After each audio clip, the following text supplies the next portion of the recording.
The depths of Deltarune contain a huge amount of mysteries and secrets, and the community is producing an astonishing amount of theories that explain everything from whom the knight might be to Gaster's Fursona. And in this video, I'm going to cover even more theories. Some of them I missed in my first video, and a few have come out since that first video. And basically, I'm going to explain and summarize these theories, and then give my subjective thoughts on each one. So, let's go. This video is especially focused on theories that concern darkness, the depths, and the WD-40 man himself. So let's start off by covering just what the depths are. The depths are a seemingly important location in Deltarune, but it's hard to pin down just where and what they are. Some of the descriptions of the depths in this part are from the Demons of the Dark and Toilet Theory, but these concepts and theories about the depths are pretty widespread across the community and are important enough that I'm going to cover them first. So the idea of the depths comes from two main sources in Deltarune. One, image_depths. This is one of the very few non-UI images that is named in all caps, likely indicating that it has some connection to Gaster. You see this texture in the background of the Goner Maker sequence at the start of Chapter 1, and also in the Dark Fountains of the game. The image is literally an edited image of the surface of the ocean, so the name and concept likely comes from the depths of the real-life ocean, the Abyssal Zone, a zone where there's no light from the sun. And the second source comes from Jebel's dialogue. Hell's roar bubbles from the depths. The roaring and the dark fountains themselves seem to originate from the depths, and the bubbling once again reinforces the idea that the depths are connected with water. So the fan idea of the depths basically coalesced into the idea of an ocean of swirling darkness, where the Goner Maker sequence and Gaster and just about everything else are. Perhaps the voice in the code, the one also assumed to be Des, is also stuck there, and perhaps it's at the bottom of the lake in Hometown, or in the bunker. Or perhaps you get to it by making a dark world inside of a dark world. Though this theory is mostly disproven by the fact that in Chapter 4, whenever you create a fountain in the dark world, it just creates a Titan. But anyways, the depths is filled with pure darkness, that darker than dark entry 17 Gaster goo. And creating a fountain spits some of this out, like poking a hole in a water balloon. Now beyond these basics, what the depths actually are is highly debated in the community and has been for years. Some believe that the depths is literally in the bunker, and the source for all the darkness in the world is in there, which helps explain exactly why all this stuff is specifically happening in Hometown, and it doesn't seem like dark fountains are popping up all over the world. It's also up for debate just how long the depths has actually existed, and by extension the dark worlds. Have they always existed, or has the arrival of the knight, Gaster, and player just caused a crisis? Or perhaps Gaster's experiment that resulted in him being shattered is the thing that created the depths, or he even intentionally created it in Deltarune. Later theories in this video will elaborate on this, and some, like Toilet Theory, pretty much completely reject most of these ideas about the depths and propose alternative explanations. But that was just the basic idea of it. Let's move on to some of the big theories. First off is Device Theory. Device Theory is a classic. It comes from before Chapters 3 and 4, and it was created by Molly Stars. It might just be the longest single theory ever made for Deltarune, collecting in over 10 hours over 3 videos. And surprisingly, it's actually one of the few theories that is mostly intact following the release of the new chapters. So here's a quick summary. And I mean quick. I'm skipping over so much to fit this all into this section. But the basic idea for Device Theory is that the world and story of Deltarune are completely separate from the executable file of Deltarune that's on your computer, and that Gaster was the creator of the executable, which is what connects us to the Light World. Importantly, the Light World is a sublayer of the executable, and a different sublayer, which is the first thing we see in Deltarune with the Goner Maker, is the outer layer. So the theory backs up this claim with how the files are named, specifically focusing on files that are in all caps, which are mostly menus and UI related, except for image_depth and image_friend, which is what associates the two images with Gaster and his device. It's also worth mentioning that the original program file name, whenever it was first shadow dropped by Toby Fox, was Survey Program, and you were prompted to agree to everything that will happen after this point before playing, which really highlights that we are interfacing with a program, one likely created by Gaster. So there are two layers, the program layer and the world of Deltarune. Gaster lives in the program layer, and the reason that he made the device and connected us, the player, to the world of Deltarune is because he wants us to create a new future for Deltarune's world, likely by having us guide Chris to collect the shadow crystals. Because Gaster made the game, this makes the menus in Deltarune diegetic, so things in the UI are actually part of the story in Deltarune and aren't just there for gameplay reasons. This also explains why characters like Ralsei and the first 2 secret bosses can talk about UI elements and the nature of the soul, as they are somewhat aware of the existence of the program and layer. Other important parts of Device Theory are the focus on nested narratives, stories within stories. We can see this everywhere in the game, from the Dark Worlds being inside the Light Worlds to stories like the Lore of the Hammers within Deltarune, and even the arcade game in Chapter 3, where we play through another version of what happens in the Weird Route in Chapter 2, and also the future of what the route may hold. And so Device Theory speculates that we may go even deeper Inception style into further layers of narrative, whether that be through the creation of Dark Worlds within Dark Worlds, or through some other means. So basically, the theory believes that the game of Deltarune is looking at just how far you can go down this rabbit hole. How many fictional layers can you descend until you reach the depths and lose touch with reality? Furthermore, Molly describes Gaster as someone who is a polar opposite to Flowey. While Flowey became nihilistic after gaining control over the timeline, Gaster became overly attached to the world of Deltarune after being kicked from Undertale and realizing that his original reality was fictional. He's the one who wrote the prophecy in an attempt to change the ending of Deltarune, because of his investment in the world. Furthermore, the angel described in the prophecy is not the player, but is actually the voice who interrupts the Goner Maker sequence.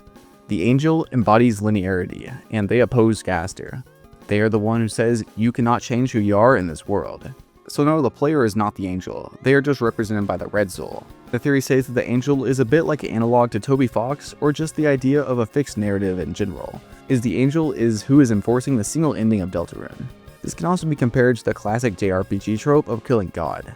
But in this game, Gaster is a fictional character who wants to kill the force that makes his reality predetermined and linear.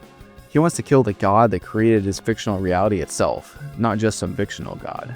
And Gaster believes that the player, through secret hunting, save states, and other things that we can do, are the only chance he has of defeating the angel and freeing Deltarune from its prophesized end.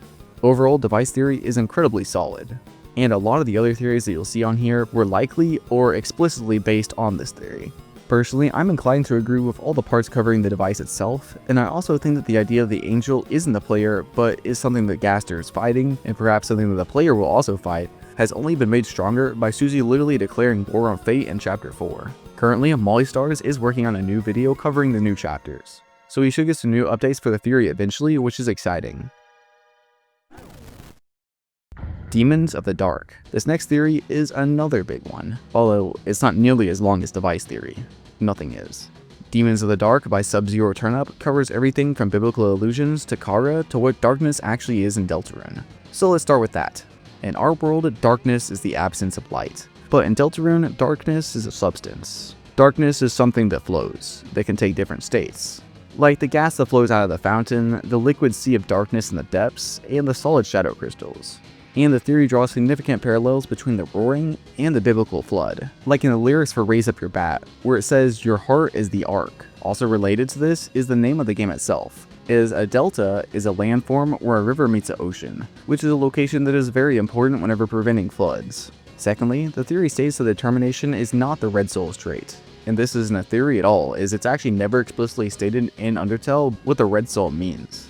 The other soul colors are all aspects of determination. Kindness is determination to help other people. Patience is the determination to wait. Bravery is the determination to not shy away in the face of danger, etc. And so these aspects are refracted for the soul's will, like light through a prism. And once again refracted, like light. In Deltarune, determination is light and is the opposite of darkness. It comes from the determination stars, and it is described as the light only you can see. But it also might literally be in your blood. As we can see, Susie's blood glows whenever her hand is cut, though this might just be a visual effect for the scene. Furthermore, the colors of characters in Deltarune relate to their determination trait. Susie is purple, which represents perseverance, which makes sense, as Susie constantly pushes forward even whenever fate itself is against her. Chris is cyan, patience, as they seem to be quietly building a plan in the background. They have the patience to let the player control their body, and they're waiting for the perfect moment to take action. And Rouse is green, kindness. He gives everything for his friends. Now, this is despite the fact that he is a Darkener, so he doesn't actually have a soul. So instead, his determination comes from the Fountain's creator, which I'll cover more later. Finally, Noelle isn't determined. She constantly lets others push her around. She instead is hopeful. She's a girl with hope crossed on her heart. And so we know the hope is different from determination. And this is once again notable because in the Asriel fight in Undertale, we persist not because of determination. After all, Asriel already possesses a lot more determination than we do, and he controls the timeline now. But instead, because of hope. And speaking of colors, the theory goes on to cover the meaning of pink and yellow within the games. In Undertale, yellow represents justice, whether that be through the Soul or Judgment Hall. But what about pink? Well, we can see in the Sans fight that magenta is a color of karma. And on the Cat Petter's website, we see that the right eye of Friend is the exact same shade of magenta as the Sans fight, though this isn't the usual shade of pink that we see with Image Friend. And so the theory states that love is represented by both the lighter pink that we usually see in Friend's eye and the Karma magenta that we see on the Cat Petter's website. And Susie also has both magenta and pink in her color palette.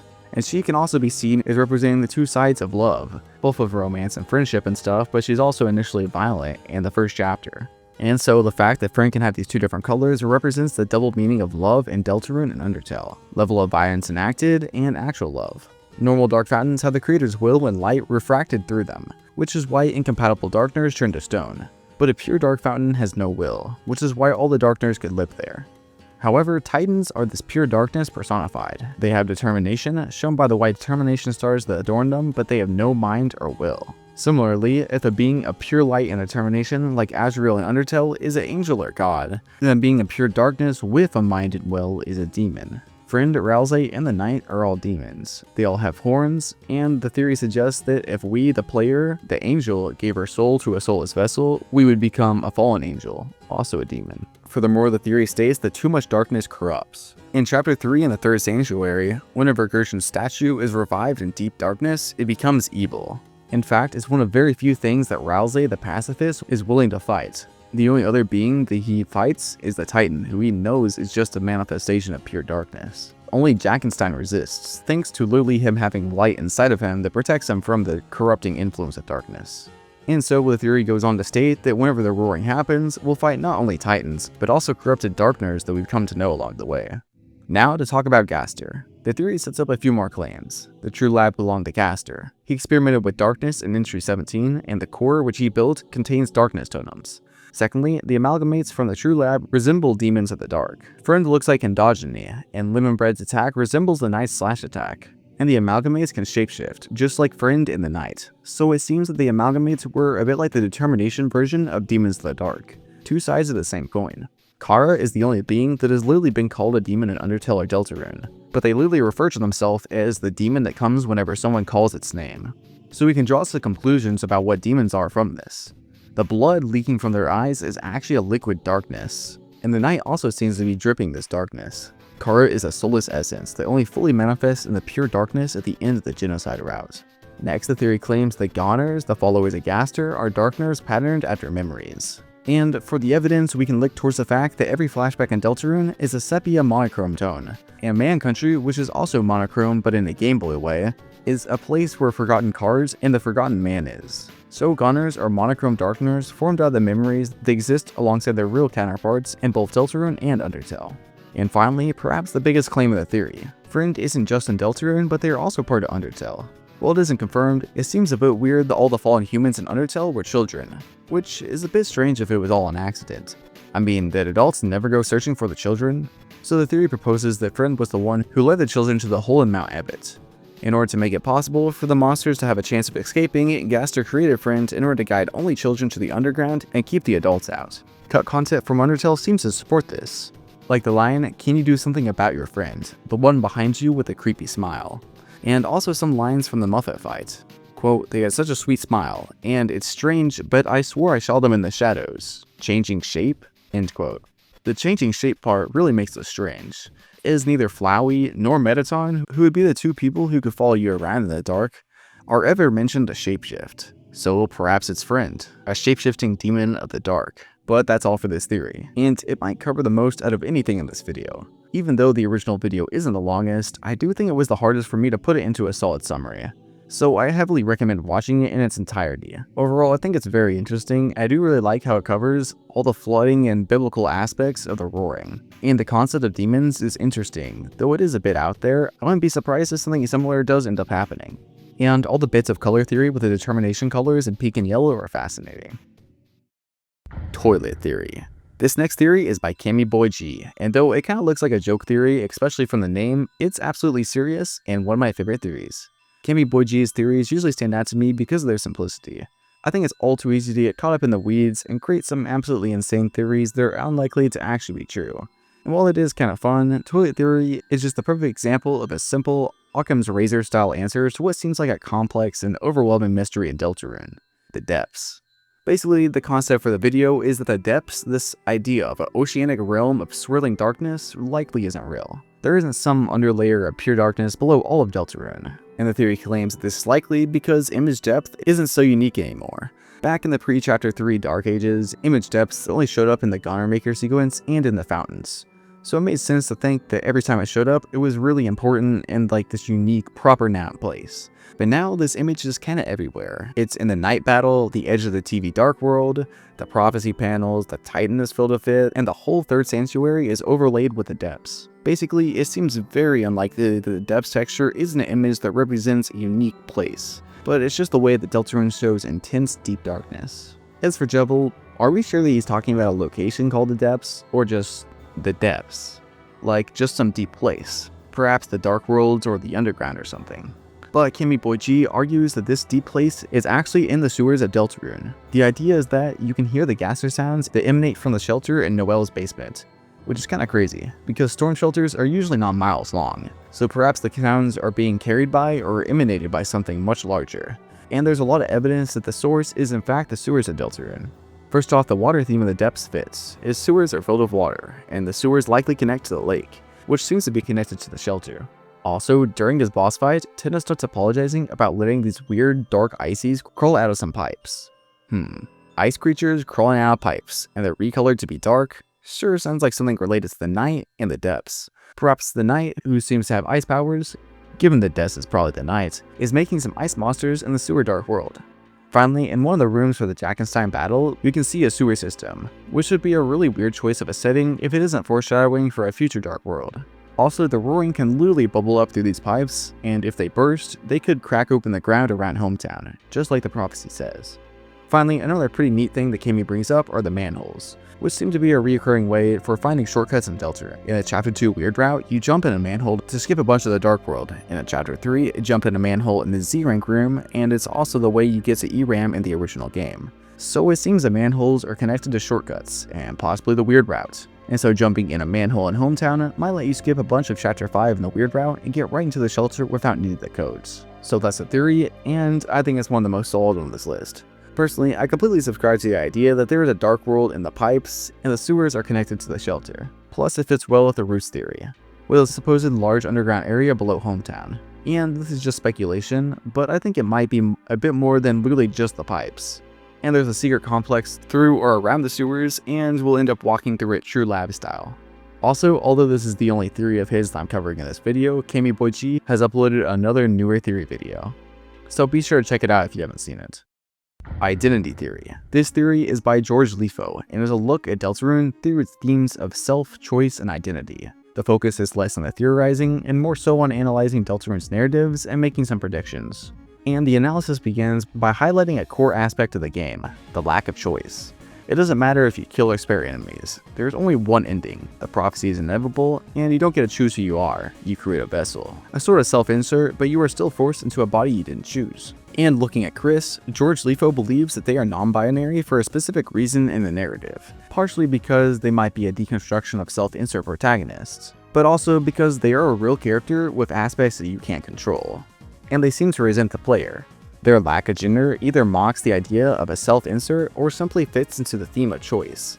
As while being non-binary isn't a choice, being openly non-binary does require the choice of getting out of the closet in the first place. Chris stands out as the only human in a monster town, and they even have tendencies of acting non-human, with wearing the red horns whenever they are younger or occasionally acting like a dog in the game. But despite them making this choice to embrace a non-binary identity, they don't have any control anymore because of their place in the story. We, the player, have taken their agency and identity, and they can only be themselves whenever they rip their soul out. Rouse believes that the only purpose of Darkness is to make Lightners happy. He is selfless to a fault. He doesn't start with many character traits, and he only begins to grow into a unique person after spending time with a fun game. Plus, he looks just like Asriel. So the one character who has trouble finding a sense of self happens to look almost exactly like another character who already exists. The only character who has managed to make Rousey develop has been Susie, and Susie is unique as she defies fate, can defy the player, and is basically the main character in the narrative of Deltarune. We know that before Chapter 1, Susie isn't happy, but after she's finally shown unconditional love from the others, she's finally able to be herself and becomes the most positive and determined character in the game. So it's likely that she's going to be very shocked to learn of the player controlling Chris and Chris working with a knight. But George Lefo believes that she'll be the one who ultimately saves the narrative. And once again, escapism is a big theme in Deltarune. Escapism is an important way that people learn to express themselves and meet others. but you can also get detached from reality via escapism. Characters like Susie show the positive side of escapism, so perhaps the Knight shows the dark side of escapism. George Lefo theorizes that, though Des is the Knight, she is corrupted and warped. Perhaps the Knight lost themselves in darkness and escapism, reflecting a similar theme to Chris's loss of identity, but not quite the same way. This elevates the thematic through line for the narrative, as it connects the protagonist to the antagonist in an important way. According to George Lefo in the main route, despite the heavy focus on her, Noelle actually doesn't have that much to do with the main themes. However, in the weird route, circumstances become more complicated, as there seem to be some weird romantic connotations between Chris and Noelle that we the player can force. But perhaps instead of literally forcing Noelle and Chris to have romantic love, we're giving Noelle love, level of violence enacted, and making her stronger and turning her into our willing pawn. The point of the weird route in Deltarune is that the player is seeking out a way to defy fate, to defy how the game says their choices don't matter. And so we can achieve this by finding secrets in the game and manipulating the vulnerable character of Noelle to do her bidding. And in this reading, the player is the angel of prophecy, but in the weird route, whenever we take control of Noelle, she'll also become the angel as an extension of ourselves. Ultimately, George Lefo concludes that Deltarune is a story about choice and fiction. It's about how one's interpretation of reality molds fiction, as the exchange between the real light world, which is guiding and concrete, but can also be crushing, while the fictional dark world is a place of refuge that one can also get lost in. It's about choice and how we live in lives and worlds shaped by things that we can't control or choose, and ultimately, no matter our choices, the game and our lives will end all the same. So in the face of fate, will you choose to follow what fate has set out for you, lash out and manipulate others to try to crawl your way out of your fate, or will you keep hope and fight alongside your friends to defeat fate? Even if this choice doesn't matter in the larger scheme of things, it will still matter to you. This theory is a nice break from the Gaster convention that the rest of Deltarune theories are, though I do still like the Gaster stuff. While it's not a mind-blowing reading of the story, I do think that it's a very well thought through in its analysis, and the connection between Chris's loss of identity and control and the idea that Des has become lost and corrupted by escapism is fascinating, and I think that it also helps explain some of the weird aspects of the Knight. Asriel's Dust 2.0. Okay, so this is based off an old theory that the creator, Jaru made that basically said that Ralsei was a darkener formed out of Asriel's dust, as Asriel was dead. And also, Chris absorbed Asriel's soul, getting the ability to remove their own soul without dying. Now, while this was an interesting idea at the time, and it was kind of explored in the story with Gerson, the obvious problem with this theory, now that chapters 3 and 4 are out, is that there is now even less evidence that Asriel is dead in Deltarune. But well, a few months ago, Jaru made a sequel that updates it, so what's it all about? The smoking gun, the scene to kill the theory that Ralsei was Asriel's dust, came from a line that Ralsei himself says. Darkness patterned after the memory of a loved one tend to only appear in very specific darknesses. But he argues that because it says tend to, he thinks this line was intended to mislead the community. I guess? Other things that weaken the theory were the fact that Chris clearly has hatred for the soul in the weird route. And it also just makes no sense for Asriel to be making Chris perform the weird route. Also, Des is getting a lot more emphasis as a character and filling the role that Jaru thought that Asriel might. And the Roaring Knight conspiracy is also just pretty complicated and throws a wrench in the theory. So, what's the new theory? Well, Asriel is still dead, his dust is still Ralsei, and Chris blames himself for Asriel's death. And also, Chris's main goal in the narrative is to resurrect Asriel, and that's why they are teaming up with the Knight. But Chris didn't absorb Asriel's soul. They instead absorbed Des's soul, who is also dead, while Asriel's soul became the Roaring Knight. Evidence for Asriel being the Knight are similar to the Asriel Knight theory that I covered in the last video. But the Roaring Knight looks similar to Asriel's form in Undertale. They both have Deltarunes on them, and the Knight refuses to down Chris in their battle, because they're brothers. As for the other claim, the idea that Des is a boss monster, and Chris absorbed her soul, and this comes from how in Undertale both Des and Noelle are alive and Rudy is dead. But in Deltarune, only Noelle is alive and Rudy isn't dead yet. So this must be because his life isn't being drained as fast as he only has one living child. Remember, in Undertale, boss monsters only age if they have children. Also, this is why the soul is good at flirting, as Susie and other characters mention, as it comes from Des, and not from the player. And Jaru argues that Chris hated Des and was trying to compete with Des to gain Asriel's attention. And this explains why Chris hates the soul, as they hated Des, and also why they'd be willing to absorb her soul. As for the weird route, the explanation is the player is actually controlling Des, not Chris. But also in the weird route, Des's dark side is being revealed by her controlling her sister to make her stronger through painful force. So basically the player is influencing Des, not fully controlling her in the weird route. Okay, so I don't like this one very much. It really just seems like insane leaps of logic to keep the idea that Asriel is dead and his dust became Ralsei alive. And the idea that Chris has to have absorbed the soul of a boss monster in order to remove their soul for a little while at a time just seems like a really hard explanation for something that could just be explained by Chris being able to be soulless. We know that soulless beings have existed for much longer times in Undertale, so I don't think it's that crazy to imagine that Chris would have some way of surviving without it. And furthermore, if this theory somehow turned out to be true, I would think significantly less of Toby Fox as a writer, and like Deltarune significantly less. Because it would honestly just be misleading for the sake of being misleading. Like, especially whenever we have a line that basically confirms that Ralsei can't be the dust. If it actually came true, and it turned out that literally just adding in the semantics of saying that they tend to only happen in specific places instead of they always happen in specific places, and that was the hint that we should have seen, I don't know. I feel like it's just throwing out a lot of narrative through lines just for the sake of being surprising. I suppose it is interesting that the theory casts Des as a villain, and even as the one who is largely responsible for the weird route. But also, come on. I don't really think that the weird route can be blamed on anyone other than the player who does it. And furthermore, it's just so obvious that the red soul represents the player, especially with Carol directly referring to it. So why in the world would it represent a mix of Chris's and Des's soul? I don't know. I think it's the guy, but this theory is not it. Oblivion Theory was made as a comprehensive analysis of Deltarune, but with a focus on narrative themes and its possible connections to Undertale. Unlike most of these other ones, there's not a video over it, but it now has 2 huge documents over it. I'll be basing the summary over the more recent and less long guide to it. The theory was made before chapters 3 and 4, so parts of it may be disproven at this point. Escapism. The main thesis of the story is that Deltarune is a game focused on escapism, and more specifically, the positive power that fiction and play can provide that enables people to deal with the difficulties of everyday life. Furthermore, the theory argues that the game is specifically doing this in comparison to Undertale, and that's why all the monsters from Undertale have been ripped out of their fantasy setting and magical story and placed into a significantly more grounded world and hometown. Now, instead of Asgore killing children for the magic power of their souls, he's trying to pay rent and mend his marriage. And through entering Dark Worlds, many characters are able to improve upon their real-life situations. Chris is a kid who clearly has trouble fitting in and is scared of growing up. Susie has closed off herself to others and put on a bully persona, likely in response to a rough familial situation. Noelle is basically the personification of learned helplessness. But through entering the Dark Worlds, they are all able to escape from their problems for a while and manage to make some real friendships and find hope. The 4 chapters of Deltarune each take a look at a form of escapism. Toys and board games in chapter 1. The internet and video games in chapter 2. And though this document was made before they were released, you can cleanly extrapolate this trend to include television in chapter 3 and religion and storytelling in chapter 4. Chapter 2 in particular is quite interesting, as Queen as a character is all about escapism, but she approaches it with a cold calculating approach of a computer. Her logic is that real life sucks, so the best way that she can help everybody is by spreading the dark world everywhere and endlessly immersing everyone into digital escapism. As Ralsei says, the purpose of Darkners is to provide this escapism to the Lightners.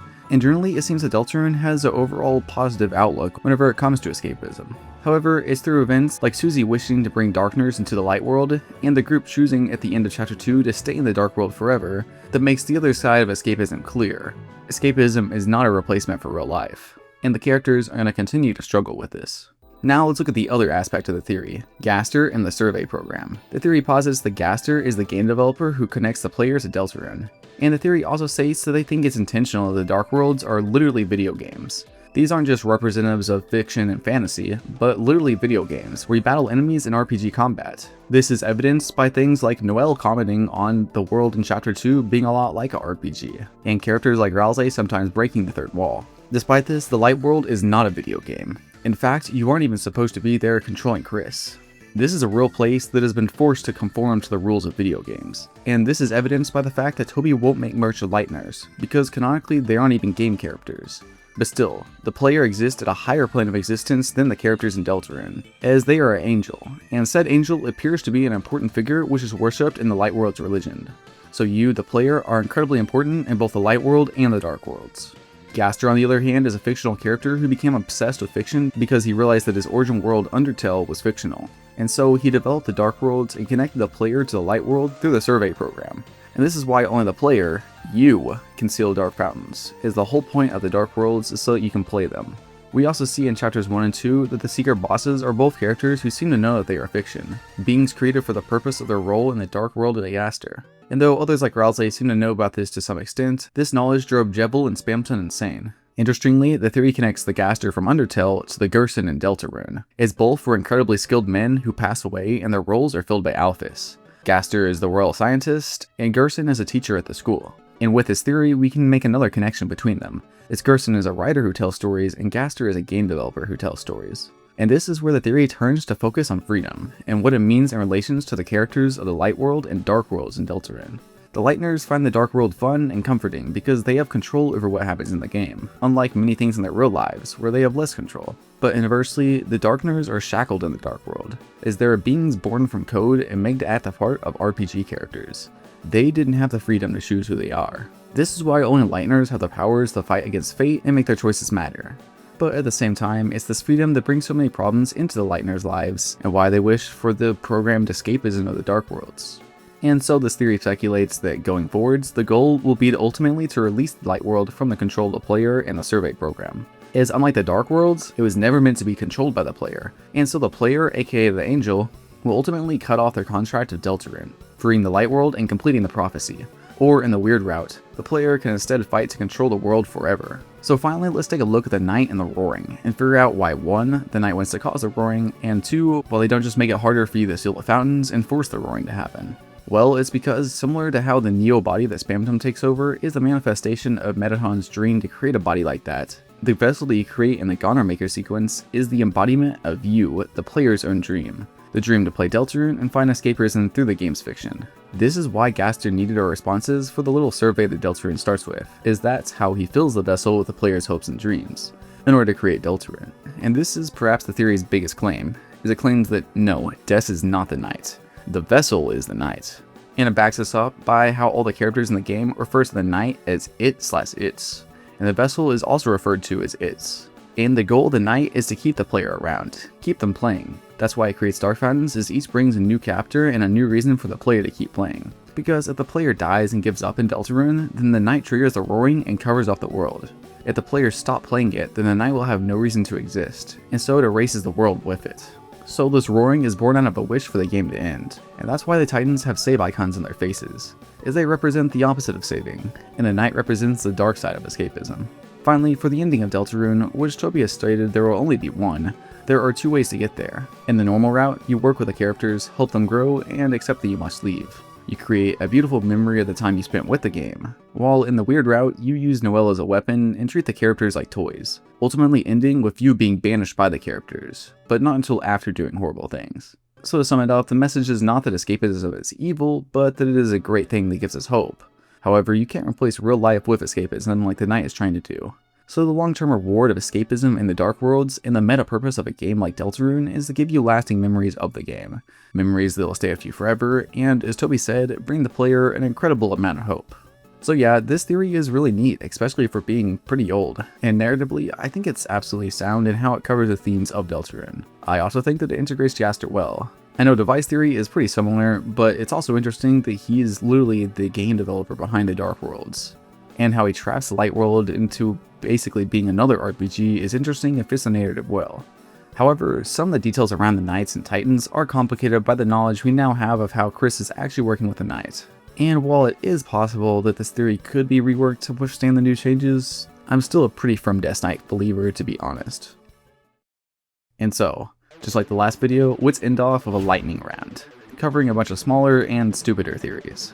Green Gaster Nuke. This originates from the Russian side of the Deltarune fandom, and in time, a popular Russian YouTuber added the nuke part. Basically, Gaster is going to manipulate somebody into bombing hometown with a nuclear bomb. As for why Gaster is green, the idea is that before the accident, Gaster wasn't just black and white, but also green, like how Papyrus is red and Sans is blue. This is backed up by the existence of the green bone painting in Papyrus and Sans' house. And also some old Toby Fox tweets talked about Luigi disappearing from all the games he's in, so a green brother disappears. Kinda sounds like Gaster, if we assume that Gaster is, in fact, green. As for End Times Nuke theory, the theory is that Gaster is luring the player through curiosity, like the Cheshire Cat, so the player can enact his evil green plan. Gaster wants to return to Undertale, and he needs energy, and somehow blowing up the Deltarune universe will cause it, so he tricks the player into seeking out the weird route through curiosity, and this weird route will ultimately end with a player nuking the world. This seems like a mildly serious theory with a nuke added at the end to make it goofy. And I'm not even gonna lie, the green Gaster part is a pretty solid theory. I didn't expect it to have even a little bit of evidence, so I'm pleasantly surprised. And while the nuke stuff is mostly just jokes, it does kinda make sense that Gaster wants us to destroy Deltarune. It explains why he doesn't mind us pursuing the weird route. So, could be worse. Temmie Knight. In the quest for the worst possible knight candidates, we've reached a new low. Temmie is the knight. Why? Well, because Temmie knows how many eggs you have. In Chapter 2, if you collected the egg in the Cyber City, then Temmie will place her egg on the desk, which whenever interacted with shows how many eggs you have overall. So if Temmie knows about the eggs, then she must be the knight. So despite the terrible logic used here, it is interesting that Temmie seems to know about the eggs. Perhaps it's because Temmie is some sort of self-insert of Temmie Chang and so has some meta knowledge. Gaster's Fursona. What is friend? Seems like a very important question, so why not go with the obvious answer? Friend is Gaster's Fursona. Evidence? Friend seems to have a connection with Gaster. Now, honestly, I think it is kind of possible that Friend is actually being directly controlled by Gaster as a sort of physical form, but frankly this isn't really a theory as it has literally no evidence. In fact, it's very possible that Gaster and Friend don't even have the same goals. Human Des. Human Des is basically the idea that Des was, similar to Chris, adopted, and so it'll be revealed that she's actually human. Honestly, I don't think that a twist like this would add much of anything, as a big part of Chris's character is that they are a human in a monster town, and so they are isolated and treated differently. If Des is also human, then this really just weakens Chris's character. Also, we literally see Des in the flashback, though I guess she could be a human with fake antlers, like how Chris used to wear little devil horns. Once again, this is a stretch, and it only further takes away from the uniqueness of Chris's character. Chess theory. This was a theory that each boss in Deltarune would be a chess piece, starting from the king and going down in values. This made sense in chapters 1 and 2. Lots of chess symbolism, talk of a knight, and the king and queen. But well, chapter 3's boss wasn't a rook, so that should be it. Right? Well, I guess there's the possibility that Tenna is somehow a rook. And you do fight the 9 after Tenna, with the major bosses each being a chess piece. Or maybe it's not strictly in order, and the Titan is a rook, and the knight is the true boss of chapter 3, which kinda makes sense with how the icon switches from Tenna to the knight after beating it. Still, it's a big stretch, and I don't think it's all that interesting to limit the bosses to all being chess related. Papyrus Knight. How about another knight theory? This one has been popular for a while. So what's the evidence? Well, Papyrus is missing, and the knight kind of looks like Papyrus. Not really. At this point, I'm kind of just ticking boxes by throwing the rest of the knight theories in these videos. So here it is, Papyrus is John Roaring. How curious. Des Groomer.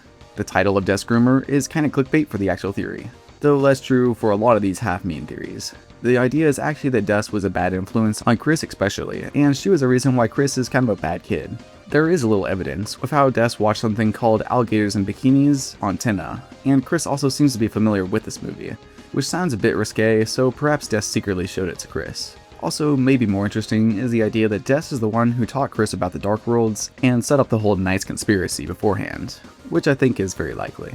Something.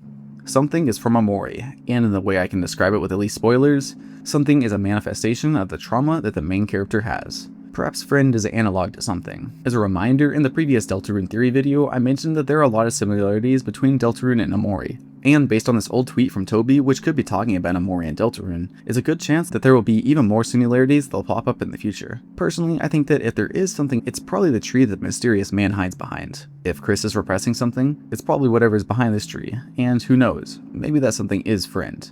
But Friend also has enough of their own stuff going on, with its connection to Gaster, Noel's game, and Darkners, so I kinda doubt it's just a manifestation of Chris's trauma. Still, it could serve a similar role without being the exact same. The true battle theme. Finally, one more theory. Is Chapter 4's battle theme from now on going to be the main battle theme for the rest of Deltarune? Well, the name totally implies this, and it also contains the Don't Forget motif, which seems to be the most important one in Deltarune. But at the same time, there are a lot of chapters left, so I bet it'll be the main battle theme, but it'll get variants like Rudebuster got. But yeah, I do agree that from now on is probably the true battle theme for Deltarune. Well, that's all. A whole lot of theories, some of them good, some of them green. I actually had a bunch more terrible theories in the lightning round section, but they were just so bad that I removed them, because who cares. I covered a lot of very long theories here, but I try to keep things reasonable for most of them, though Oblivion Theory especially did end up really long anyways. But this video is intended as more of an introduction to the theories and not really a replacement for actually watching or reading them, so be sure to check out any of them that you found interesting. All links are in the description. I hope you enjoyed the video, and be sure to check out this video, where I respond to the worst Deltarune review I've ever watched. Or you can watch the other video I made over Deltarune theories if you haven't watched that one yet. But that's all. Bye.